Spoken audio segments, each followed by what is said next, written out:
Selamat pagi Bu, perkenalkan nama saya Gwen Claudia Della dari kelas 10 AKL 2. Hari ini saya akan mempresentasikan tentang bioma sabana. Bioma sabana adalah ekosistem besar dengan daerah luas berupa wilayah padang rumput yang terdiri atas pohon-pohon yang tumbuh dengan jarang dan diselingi oleh semak belukar, serta rumput-rumputan yang terbentuk karena adanya perbedaan letak geografis dan astronomis di wilayah daerah tropis ataupun subtropis. Sabana terletak di wilayah dekat perbatasan hutan hujan tropis.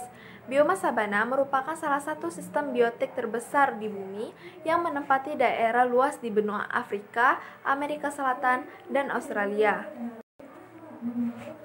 Iklimnya tidak terlalu kering untuk menjadi gurun pasir, tetapi tidak cukup basah untuk menjadi hutan. Suhu udara di daerah sabana tetap sama sepanjang tahun, yaitu hangat. Curah hujan di sabana tidak teratur. Hutan sabana yang berupa padang rumput luas dan berada di kawasan yang panas tidak membutuhkan curah hujan yang tinggi. Padang rumput sabana dapat terbentuk dengan sendirinya. Pertumbuhan padang rumput ini tidak membutuhkan terlalu banyak air, sehingga intensitas hujan yang cenderung sedikit dan tidak teratur akan baik-baik saja. Curah hujan antara 100 mm hingga 150 mm per tahunnya. Padang sabana adalah hamparan padang rumput yang ditumbuhi semak. Semak dan pepohonan yang tumbuh tidak terlalu banyak membutuhkan air. Flora atau tumbuhan yang ada di bumi beraneka ragam jenisnya. Namun, tidak semua flora atau tumbuhan itu dapat hidup di semua wilayah.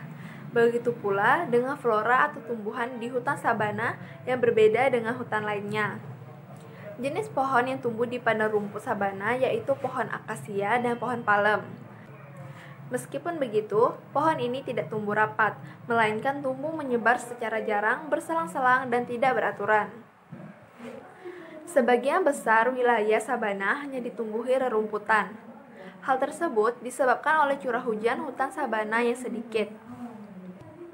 Kondisi ini menyebabkan rumput sebagai satu-satunya jenis tumbuhan yang mudah beradaptasi, sebab rumput tidak membutuhkan curah hujan yang banyak.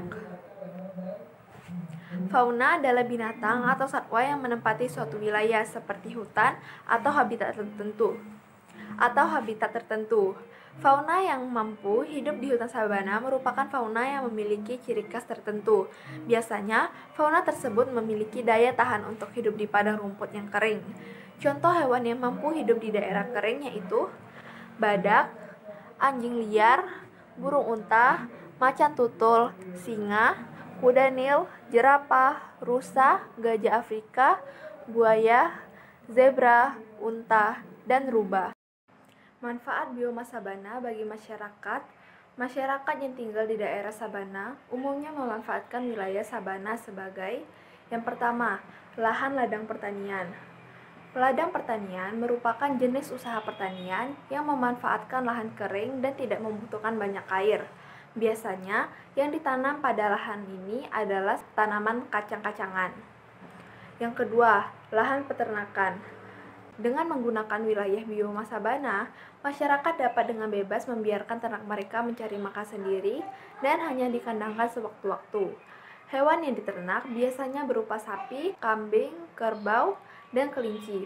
Tetapi yang paling dominan adalah domba, karena hampir seluruh masyarakat yang tinggal di daerah ini memelihara domba.